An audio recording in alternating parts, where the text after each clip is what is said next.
एक बुजुर्ग औरत मर गई। यमराज लेने आए। औरत ने यमराज से पूछा, आप मुझे स्वर्ग ले जाएंगे या नर्क?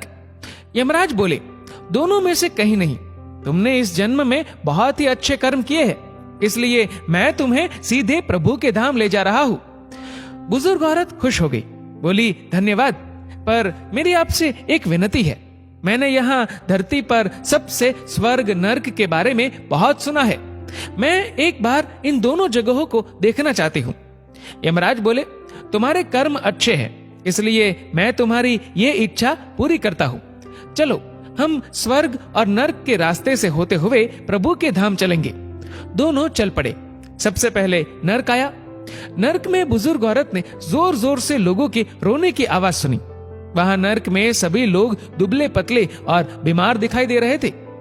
औरत ने एक आदमी से पूछा, यहाँ आप सब लोगों की ऐसी हालत क्यों है? आदमी बोला, तो और कैसी हालत होगी? मरने के बाद जब से यहाँ आए हैं हमने एक दिन भी खाना नहीं खाया। भूख से हमारी आत्माएं तड़प रही है। बुजुर्ग औरत की नजर एक विशाल पतीले पर पड़ी, जो कि लोगों के कद से करीब 100 फीट ऊंचा होगा। उस पतीले के ऊपर एक विशाल चम्मच लटका हुआ था। पतीले में से बहुत ही शानदार खुशबू आ रही थी। बुजुर्ग औरत ने उस आदमी से पूछा, इस पतीले में क्या है? आदमी मायूस होकर बोला, ये पतीला बहुत ही स्वादिष्ट खीर से हर समय भरा रहता है। बुजुर्ग औरत ने हैरानी से पूछा, इसमें खीर है तो आप लोग पेट भर के ये खीर खाते क्यों नहीं? भूख से क्यों तड़प रहे हैं? आदमी रो रो कर बोलने लगा, कैसे खाए? ये पतीला 100 फीट ऊंचा है। हम में से कोई भी उस पतीले तक नहीं पहुंच पाता। बुजुर्ग औरत को उन पर तरस आ गया। सोचने लगी, बेचारे खीर का पतीला होते हुए भी भूख से बेहाल है। शायद ईश्वर ने इन्हें यही दंड दिया होगा। अब यमराज बुजुर्ग औरत से बोले, चलो हमें देर हो रही है। दोनों चल पड़े। कुछ दूर चलने पर स्वर्ग आया। वहां पर बुजुर्ग औरत को सबकी हंसने व खिलखिलाने की आवाजें सुनाई दी। सब लोग बहुत खुश दिखाई दे रहे थे। उनको खुश देखकर बुजुर्ग औरत भी बहुत खुश हो गई। पर वहां स्वर्ग में भी बुजुर्ग औरत की नजर वैसे ही 100 फीट ऊंचे पतीले पर पड़ी जैसा नर्क में था। उसके ऊपर भी वैसा ही चम्मच लटका हुआ था। बुजुर्ग औरत ने वहां लोगों से पूछा, इस पतीले में क्या है? स्वर्ग के लोग बोले कि इसमें बहुत टेस्टी खीर है।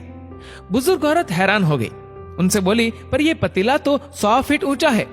आप लोग तो इस तक पहुंच ही नहीं पाते होंगे। उस हिसाब से तो आप लोगों को खाना मिलता ही नहीं होगा। आप लोग भूख से बेहाल होंगे।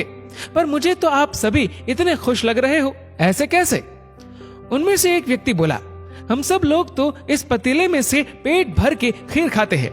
औरत बोली, पर कैसे? पतीला तो बहुत ऊंचा है। व्यक्ति फिर बोला, तो क्या हो गया? पतीला ऊंचा है तो यहाँ पर कितने सारे पेड़ हैं। हमने इन पेड़ों की लकड़ी ली, उसको काटा और एक विशाल सीढ़ी का निर्माण किया। उस लकड़ी की सीढ़ी के सहारे हम पतीले तक पहुंचते हैं और सब मिलकर खीर का आनंद लेते हैं। बुजुर्ग औरत यमराज की तरफ देखने लगी। यमराज मुस्कुराए और बोले, ईश्वर ने स्वर्ग और नर्क मनुष्यों के हाथ में ही सौंप रखा है। चाहे तो अपने लिए नर्क बना ले, चाहे तो अपने लिए स्वर्ग। ईश्वर ने सबको एक समान हालातों में डाला है। उसके लिए उसके सभी बच्चे एक समान है। वो किसी से भेदभाव नहीं करता। वहां नर्क में भी पेड़ पौधे सब थे, पर वो लोग खुद ही आलसी है। उन्हें खीर हाथ में चाहिए। वो कोई कर्म नहीं करना चाहते, कोई मेहनत नहीं करना चाहते, इसलिए भूख से बेहाल है। क्योंकि यही तो ईश्वर की बनाई इस दुनिया का नियम है। जो कर्म करेगा, मेहनत करेगा, उसी को मीठा फल खाने को मिलेगा। स्वर्ग के सपने छोड़ दो, नर्क का डर छोड़ दो। बस आपकी वजह से किसी का दिल ना दुखे, इतना सोचो। बाकी सब कुदरत पर छोड़ दो।